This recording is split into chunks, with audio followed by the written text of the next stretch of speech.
दोस्तों नमस्कार, आपका स्वागत है टीचर्स एग्जाम स्टडी में। आप सभी के लिए एक बहुत ही बड़ी खुशखबरी है दोस्तों। आज से महा मैराथन चालू हो चुका है सीटेट का, और ये बाल मनोविज्ञान का पहला मैराथन क्लासेज आज चलेगी। तो दोस्तों वीडियो बने रहिएगा, वीडियो को लाइक शेयर जरूर कर दीजिएगा, चैनल को सब्सक्राइब करिएगा। दोस्तों यहाँ पे आपको 150 से ज़्यादा सीटेट के इंपॉर्टेंट क्वेश्चन दिए जा रहे हैं, जो कि यूपी टेट हो गया या सीटेट का एग्जाम हो गया, उसमें बहुत ही महत्वपूर्ण भूमिका निभाएंगे। दोस्तों अगर आप इस 150 क्वेश्चन में से 120 नंबर क्वेश्चन तक सही कर जाते हैं तो आपको डेफिनेटली 30 नंबर का जो पेपर आता है सीटेट के एग्ज़ाम में, उसमें से 30 नंबर लाने से कोई नहीं रोक सकता है।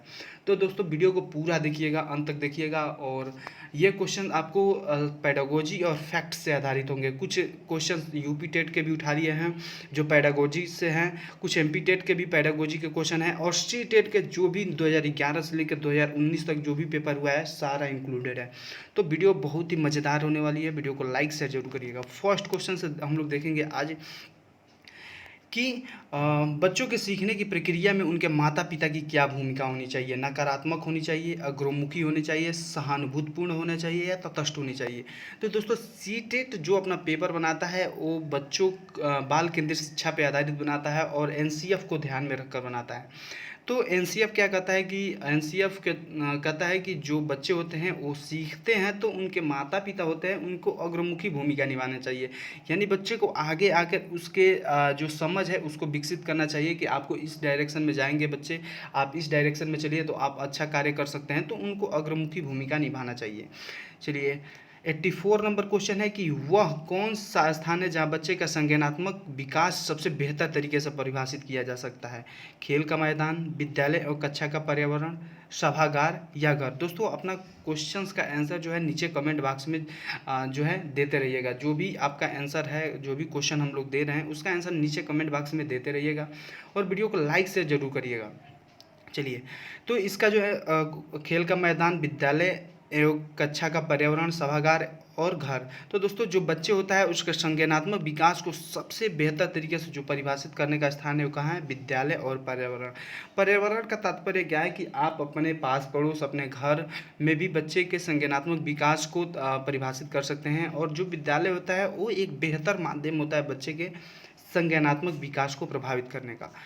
नेक्स्ट क्वेश्चन है कि पृथक पृथक समाजितीय समूहों के व्यक्ति के प्रति बच्चे की अभिवृत्ति अवधारणा विकसित जो होती है वो किस पे आधारित होती है? उसके अभिभावक की अभिवृत्ति पे, उसके समकक्षियों की अभिवृत्ति पे, दूरदर्शन के प्रभाव पे, या उनमें जो उनके सहोदर हैं उसकी अभिवृत्ति पे।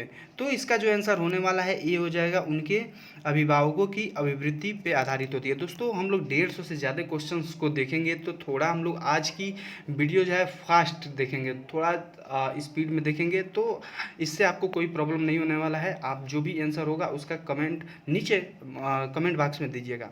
नेक्स्ट क्वेश्चन है कि मानव विकास किन दोनों के योगदान का परिणाम है? अभिभावक एवं अध्यापक का, जो है समाज एवं सांस्कृतिक कारकों का, वंशानुक्रम और उसके वातावरण का, या इनमें से कोई नहीं। तो जो मानव का विकास है उसके वंशानुक्रम से भी जो है परिभाषित होता है और वातावरण से भी परिभाषित होता है।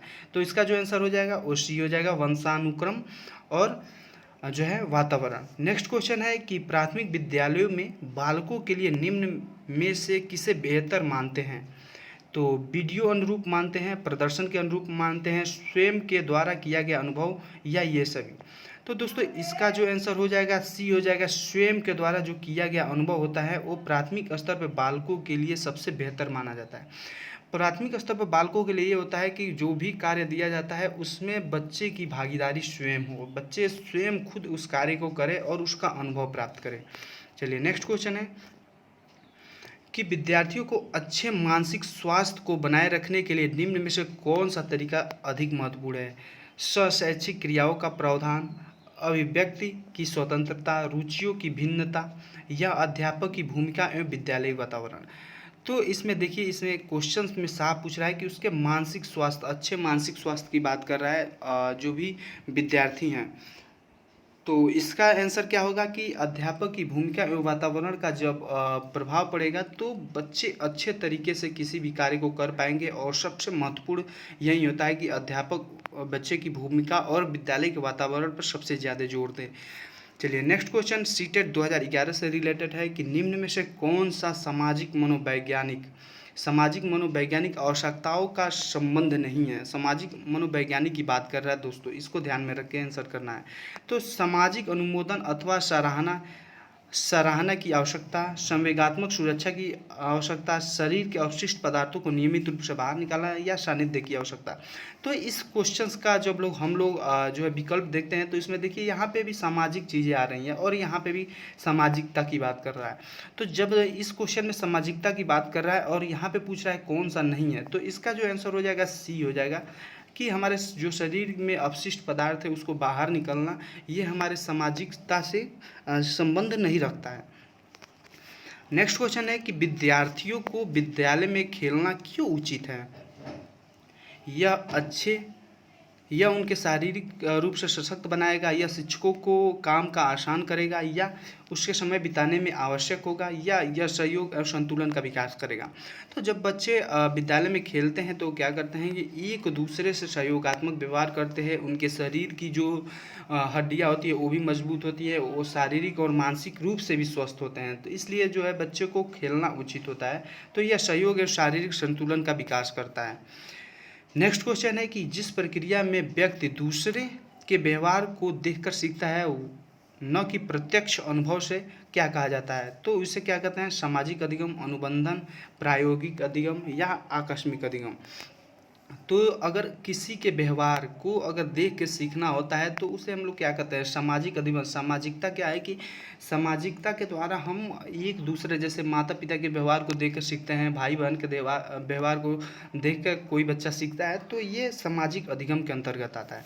चलिए नेक्स्ट क्वेश्चन है सीटेट 2011 से ही रिलेटेड होगा कि निम्न में से कौन सा बुद्धिमान बच्चे का लक्षण नहीं है। वह जो लंबे निबंधों में बहुत जल्दी रटने की क्षमता रखता हो, वह जो प्रवाहपूर्व उचित तरीके को संप्रेषण रखने की क्षमता रखता हो, वह जो मूर्त रूप से सोचता रहता हो, वह जो नए परिवेश में समायोजित कर सकता हो। दोस्तों मैं सीटेट के क्वेश्चंस को गलत करने का सबसे पहले तरीका बताता हूँ। अगर किसी क्वेश्चन में रटना आ जाए तो सबसे पहले गलत हो जाएगा। किसी क्वेश्चन में आपका अगर आ जाए कि कोचिंग देना, रटना या उसको जल्दी से याद कर लेना, ये सब चीज़ें आ जाता है तो ये निगेटिव इफेक्ट है। इसको जो है सीटेट कभी एक्सेप्ट नहीं करता है और एनसीएफ 2005 भी इसको एक्सेप्ट नहीं करता है। तो यहाँ पे सबसे पहले ही आ गया कि वह लंबे निबंधों की रटने की क्षमता रखता हो। तो अगर कोई बच्चा लंबे निबंधों को रटता है तो वह एक बुद्धिमत्ता का लक्षण नहीं है। तो इसका जो आंसर हो जाएगा ये सही हो जाएगा। चलिए नेक्स्ट क्वेश्चन है कि बच्चे दुनिया के बारे में अपनी समझ का सृजन करते हैं, इसका श्रेय किसे जाता है। पियाजे को जाता है, पावलोव को, कोहलबर को या स्किनर को। तो ये जो कथन है यह किसका है, पियाजे का है। पियाजे ने ही कहा था कि बच्चे दुनिया के बारे में अपनी समझ का सृजन करते हैं।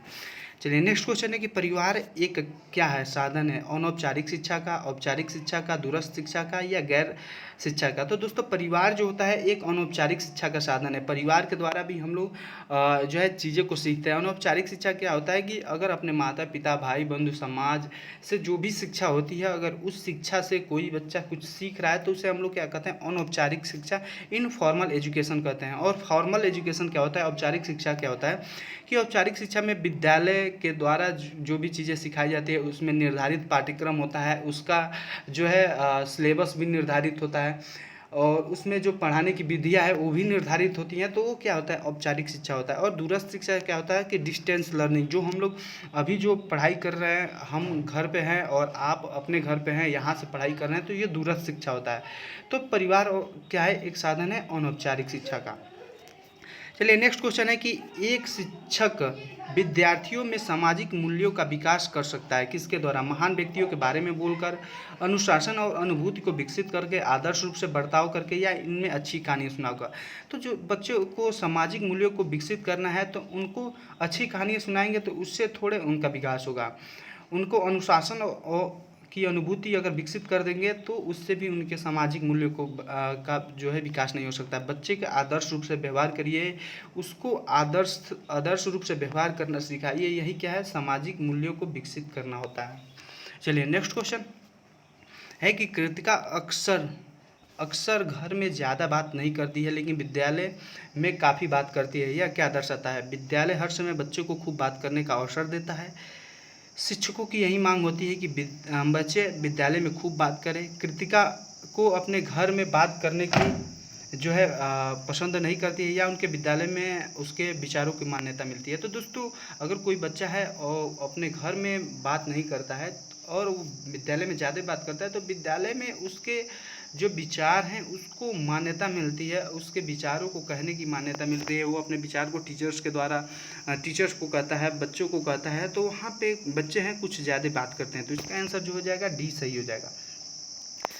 नेक्स्ट क्वेश्चन है कि एक प्रमाणीकृत पठन परीक्षण लेने के लिए 5वीं कक्षा को प्रस्तुत करने के शिक्षक आधारित परामर्श क्या दिया जाता है? कि बच्चों को बोलना कि परीक्षण बहुत महत्वपूर्ण है तथा उसे सबसे अच्छा प्रदर्शन होगा। तो ये तो बिल्कुल गलत है भाई। अगर किसी बच्चे को बोल देंगे कि परीक्षण बहुत महत्वपूर्ण है और उससे अच्छा प्रदर्शन होगा, तो उससे एक 5वीं कक्षा का जो है प्रशिक्षण उससे आधिकारिक परामर्श थोड़े होगा, उसका परामर्श थोड़े होगा। पूर्ववर्ती परीक्षा के प्रावधानों को प्रश्नों को चिन्हित करना और उसे उत्तर देने की अनुमति देना, तो ये भी बिल्कुल गलत हो जाएगा। निम्न कोटि के पाठकों को प्रशिक्षण देना ताकि वह शेष बच्चे की किसी भी तरीके से अच्छा कर सके, तो ये भी कुछ समझ में नहीं आ रहा है कि ये क्या कर रहा है कि वो शेष बच्चे से इसका कोई तात्पर्य नहीं है। चलिए, इसका जो आंसर हो जाएगा डी हो जाएगा कि जो भी परीक्षण में आने वाले समान प्रकार के प्रश्न हैं उसको उत्तर देने के लिए छात्रों को बार बार अभ्यास कराना। अगर कोई देखिए, अगर कोई 5वीं कक्षा का विद्यार्थी है और उसको किसी भी शिक्षक को परामर्श देना है, तो उसको क्या करें कि सबसे पहले उसको जो भी क्वेश्चंस हैं उसका बार बार अभ्यास करवा दीजिए और उसके बाद उसका परीक्षण कीजिए, तो ये एक बेहतर तरीका हो सकता है। नेक्स्ट क्वेश्चन है कि निम्न में से कौन सा सिद्धांत व्यक्त करता है कि मानव मस्तिष्क एक बर्फ के समान चट्टान है और यह अधिकांश छिपी रहती है, उसमें चेतना का 3 स्तर होता है। तो ये किसने कहा है? तो 3 स्तर है, ये किसका सिद्धांत है? ये मनोविश्लेषणात्मक सिद्धांत है, मनोविश्लेषणात्मक सिद्धांत है। चलिए, नेक्स्ट क्वेश्चन है कि मन का मानचित्रण, जो माइंड मैपिंग होता है, किससे संबंधित होता है? बोध समझ बढ़ाने की तकनीक से, साहसिक कार्यों की क्रिया योजना से, मन का चित्र बनाने से, या मन की क्रियाशीलता पर अनुबंधन से। तो जो मन का मानचित्रण होता है वो मन की क्रियाशीलता का जो अनुसंधान होता है, उसका जो खोज होता है, उसी से संबंधित होता है।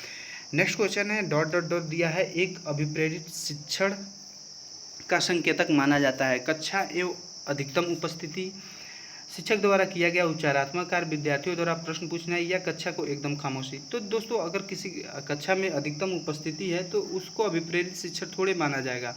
अभिप्रेरित शिक्षक का क्या मतलब है कि अगर उसमें बच्चा जो है उसमें क्रियाशील है, उसमें बच्चे को क्रियाशीलता दिखे, वो बार बार प्रश्न पूछे, बार बार शिक्षक से प्रश्नों का उत्तर जानने की कोशिश करे, तो ये क्या होता है? एक अभिप्रेरित शिक्षण का संकेतक माना जाता है। तो इसका आंसर सी सही हो जाएगा। नेक्स्ट क्वेश्चन है कि अवधारणाओं का विकास, डेवलपमेंट ऑफ कंसेप्ट, मुख्य रूप से किसका हिस्सा है? बौद्धिक विकास का, शारीरिक विकास का, सामाजिक विकास का, या संवेगात्मक विकास का? तो जो डेवलपमेंट ऑफ कॉन्सेप्ट होता है वो किसका है? बौद्धिक विकास का एक हिस्सा होता है। चलिए, नेक्स्ट क्वेश्चन देखते हैं कि छोटे विद्यार्थियों में निम्न में से कौन सा लक्षण पठन कठिनाई, जो रीडिंग डिफिकल्टी का होता है, वो नहीं है? पठन गति में प्रवाह की कठिनाई, शब्दों को विचारों की समझने की कठिनाई, सुसंगत वर्तनी की कठिनाई, या वर्णों के शब्दों की पहचानने की कठिनाई। तो इसमें साफ साफ कह रहा है कि छोटे विद्यार्थियों में निम्नलिखित में से कौन सा लक्षण पठन कठिनाई का नहीं है? तो कोई भी बच्चा अगर धीरे पढ़ता है या तेज पढ़ता है तो उससे उसकी जो पठन कठिनाई है वो उसमें सम्मिलित नहीं होती है। तो इसका जो आंसर हो जाएगा ए सही हो जाएगा। एक स्वस्थ बच्चा भी किसी भी विषय वस्तु को तेज़ी से पढ़ सकता है, धीमा भी पढ़ सकता है। तो ये पठन गति का प्रवाह जो होता है, ये पठन कठिनाई में नहीं आता है। नेक्स्ट क्वेश्चन है कि भारतीय समाज की बहुभाषिक विशेषता किसमें देखा जाना चाहिए? विद्यालय एवं जीवन के समृद्ध बनाने के संसाधन के रूप में। यहाँ पे बहुभाषिक पे विशेष ध्यान दीजिएगा आप लोग, बहुभाषिक विशेषता। दूसरा है कि विद्यार्थियों को सीखने के लिए अभिप्रेरित करने एवं शिक्षक की योग्यता की चुनौती के रूप में। सी है कि शिक्षार्थियों के विद्यालय जीवन में एक जटिल अनुभव के रूप में। या डी है कि शिक्षण अधिगम की प्रक्रिया के बाधा के रूप में। तो इसका जो आंसर हो जाएगा ए हो जाएगा कि विद्यालय जीवन को समृद्ध बनाने के संसाधन के रूप में एक बहुभाषिक विशेषता को समाज के प्रति देखना चाहिए। नेक्स्ट क्वेश्चन है कि पुरुष स्त्रियों की अपेक्षा ज़्यादा बुद्धिमान होते हैं। पुरुष जो होता है स्त्रियों की अपेक्षा ज़्यादा बुद्धिमान होता है, यह कथन किसका है? सही है। लैंगिक पूर्वाग्रह से प्रदर्शित करता है, बुद्धि के विभिन्न पक्षों का के लिए सही है या सही है? तो इसका जो आंसर होगा ये फैक्ट पे आधारित है कि लैंगिक पूर्वाग्रह जो होता है इसको प्रदर्शित करता है कि पुरुष ज़्यादा बुद्धिमान होते हैं या स्त्रियाँ ज़्यादा बुद्धिमान होते हैं। ये क्या होता है? एक लैंगिक पूर्वाग्रह को प्रदर्शित करने वाला क्वेश्चन होता है। चलिए यहाँ पे जो है 105 नंबर क्वेश्चन है कि एक शिक्षक को संसाधन संपन्न होना चाहिए। इसका अर्थ क्या है? उसके पास पर्याप्त धन संपदा होना चाहिए, उसका अधिकारियों के उच्च स्तर में संपर्क होना चाहिए, या उन्हें विद्यार्थियों की समस्याओं को हल करने का पर्याप्त ज्ञान होना चाहिए, या विद्यार्थियों के बीच उनकी प्रसिद्धि होनी चाहिए। तो इसका जो आंसर हो जाएगा सी हो जाएगा कि उन्हें विद्यार्थियों की समस्याओं को हल करने का पर्याप्त ज्ञान होना। यही क्या होता है? एक शिक्षक का जो है संसाधन संपन्न होना पर्याप्त होता है। चलिए नेक्स्ट क्वेश्चन है 106 नंबर की व्यक्तिगत शिक्षार्थी जो एक दूसरे से भिन्न होते हैं उनका क्या होता है? विकास दर, विकास क्रम, विकास की सामान्य क्षमता, या वृद्धि में विकास के सिद्धांत। तो जो व्यक्तिगत शिक्षार्थी होते हैं वो एक दूसरे से क्या होते हैं? विकास की दर में भिन्न होते हैं। यानी किसी का विकास बहुत तेज़ी से होता है, किसी बच्चे का विकास बहुत धीमा होता है। कोई बच्चा शैशवावस्था में ही बहुत अधिक ज़्यादा लंबा हो जाता है, कोई बच्चा शैशवावस्था में ही बहुत ज़्यादा नाटा हो जाता है। तो विकास के दर को जो है परिभाषित करता है। नेक्स्ट क्वेश्चन है कि प्रत्येक शिक्षार्थियों में स्वयं की विशिष्ट यूनिक जो होता है उसका अर्थ क्या है? प्रत्येक विद्यार्थी स्वयं में विशिष्ट है। शिक्षार्थियों में न कोई समान विशेषताएं होती है, न कोई उसके लक्षण समान होते हैं। दूसरा है कि सभी शिक्षार्थी के लिए एक समान पाठ्यचर्चा संभव है, या विषम रूपी कक्षा जो होता है उसमें शिक्षार्थियों की क्षमता का विकसित करना है, या डी है कि इनमें जो है दो विद्यार्थियों की योग्यता उसकी रुचियों में प्रतिभा एक समान नहीं होता है। तो इसका जो आंसर डी हो जाएगा सही हो जाएगा कि प्रत्येक विद्यार्थी स्वयं में विशिष्ट होता है। स्वयं में विशिष्ट का मतलब क्या होता है कि हर विद्यार्थी की योग्यता जो है उसकी योग्यता जो है अलग अलग होती है, उसका जो रुचि होता है रुचि भी भिन्न होती है, अलग अलग होती है, और उसकी जो प्रतिभा करने की क्षमता होती है, किसी की बच्चे की एक बच्चा होता है जल्दी किसी भी चीज़ों को रिकॉल कर लेता है, कोई बच्चा बहुत धीमा से किसी भी चीज़ों को रिकॉल करता है। तो हर विद्यार्थी की प्रतिभा भी अलग अलग होते हैं। तो इसका जो आंसर हो जाएगा डी सही हो जाएगा। चलिए नेक्स्ट क्वेश्चन है कि आकलन को उपयोगी और रोचक बनाने की प्रक्रिया के लिए प्रति क्या होना सचेत होना चाहिए?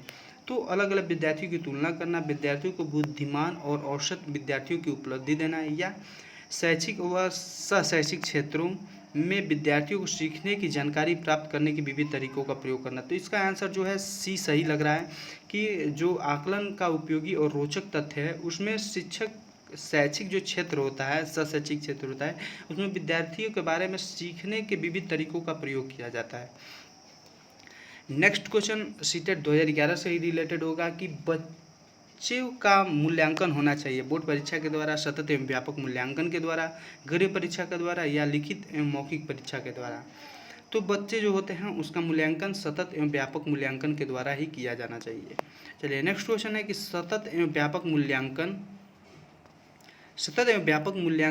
में व्यापक मूल्यांकन शब्दावली का क्या तात्पर्य है? सभी विषयों का मूल्यांकन, सशैक्षिक क्षेत्र का मूल्यांकन, शैक्षिक व सशैक्षिक क्षेत्र का मूल्यांकन, या शैक्षिक क्षेत्र की घटनाओं का मूल्यांकन।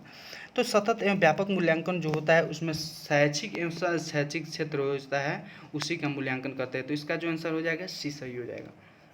चलिए नेक्स्ट क्वेश्चन हम लोग देख लेते हैं कि मूल्यांकन का उद्देश्य है। मूल्यांकन का क्या उद्देश्य है? मूल्यांकन का उद्देश्य है बालकों की धीमी गति से सीखने एवं प्रतिभाशाली बच्चों के रूप में लेबल जो होता है उसका लेबल करना, या जिन बालकों को उपचारात्मक शिक्षा की आवश्यकता होती है उन्हें पहचान करना, अधिगम की कठिनाइयों व समस्या वाले क्षेत्रों का पता लगाना, उत्पादक जीवन जीने की शिक्षा किसी भी सीमा तक तैयार कर पाई हो इसको प्रतिपुष्टि करना।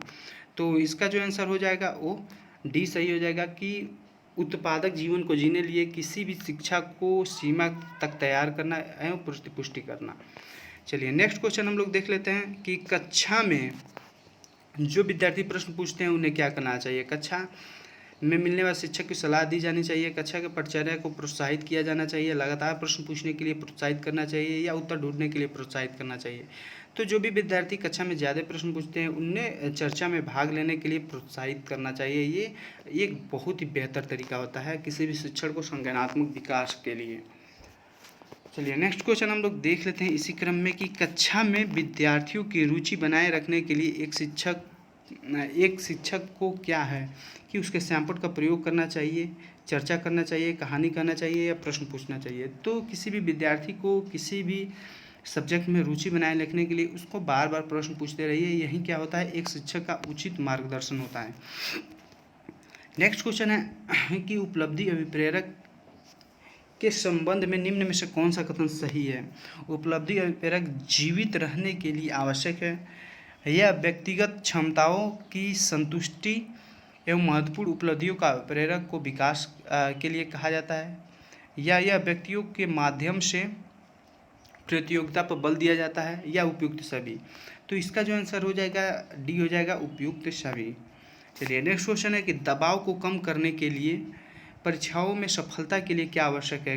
कम अवधि वाले शिक्षार्थियों का अंतरण, विद्यालय में जो है किसी भी विभिन्न चरणों में परीक्षा का आयोजन, वार्षिक या अर्धवार्षिक परीक्षा का आयोजन, या विभिन्न परीक्षाओं में विशिष्ट एजेंसियों की स्थापना। तो इसका जो आंसर हो जाएगा ये सही हो जाएगा कि कम अवधि की परीक्षाओं का अंतरण। चलिए नेक्स्ट क्वेश्चन देख लेते हैं, सीटेट 2012 से रिलेटेड होगा। सीटेट 2012 से रिलेटेड होगा कि विवेचनात्मक शिक्षा शास्त्र का यह दृढ़ विश्वास है कि एक शिक्षक को हमेशा कक्षा कक्ष में अनुदेशन का नेतृत्व करना चाहिए, शिक्षार्थियों को स्वतंत्र रूप से तर्क नहीं करनी चाहिए, या सी है कि बच्चे को स्कूल में के बाहर क्या सीखते हैं यह अप्रासंगिक है, यह शिक्षार्थियों के अनुभव का प्रत्यक्षण महत्वपूर्ण होता है। तो इसका जो आंसर हो जाएगा डी सही हो जाएगा कि शिक्षार्थियों का अनुभव जो है प्रत्यक्षण महत्वपूर्ण होता है। 118 नंबर क्वेश्चन है कि विद्यालय आधारित आकलन मुख्य रूप से किस सिद्धांत पर आधारित होता है? आकलन बहुत ही किफ़ायती होना चाहिए, बाह्य परीक्षा जो परीक्षा होता है उसमें परीक्षार्थियों की क्षमताओं को बेहतर किया जाना चाहिए, या किसी भी कीमत पर विद्यार्थियों को अच्छे ग्रेड अंक मिलना चाहिए, या विद्यार्थी को विद्यालय के निकायों में ज़्यादा जो है सक्षम होना चाहिए। तो इसका जो आंसर हो जाएगा बी हो जाएगा कि किसी भी विद्यालय में आधारित आकलन होता है वो बाह्य परीक्षा जो होता है उस पर अपेक्षा शिक्षार्थियों की क्षमता पे जो है ज़्यादा ध्यान देना चाहिए।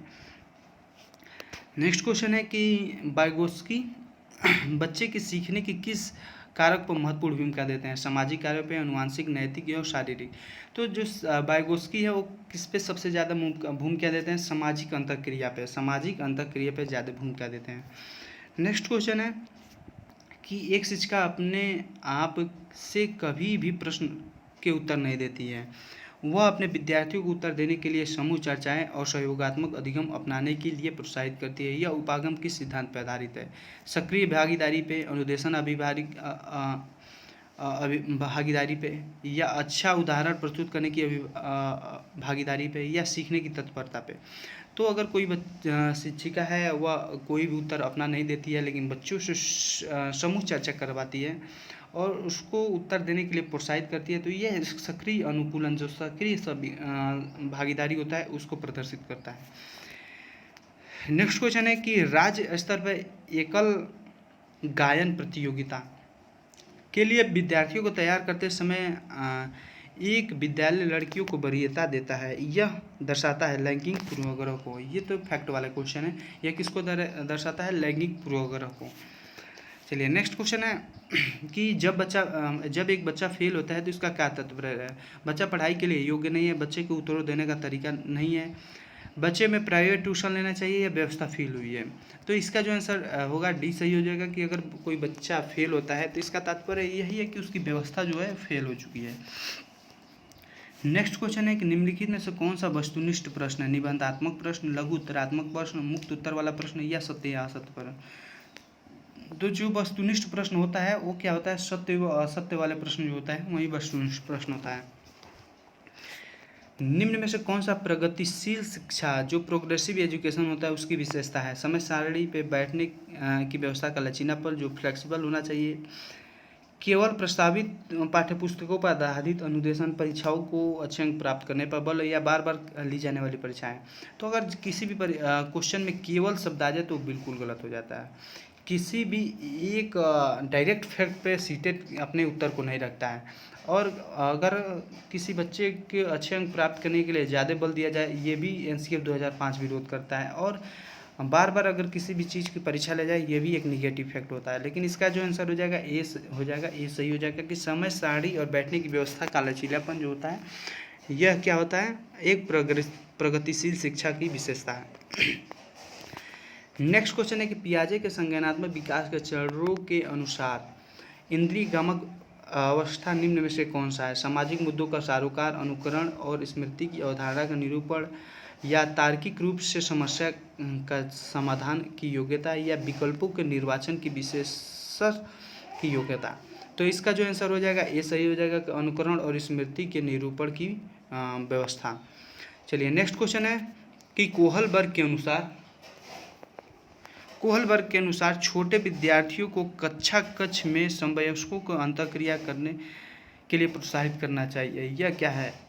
शिक्षक कक्ष में बेहतर तरीके से नियंत्रण कर सकता है, वे एक दूसरे के प्रश्नों को सीख सकते हैं, या पाठ्य पुस्तक को या पाठ्यक्रम को जल्दी से पूरा कर सकते हैं, या पढ़ने के दौरान सामाजिक कौशल को सीख सकते हैं।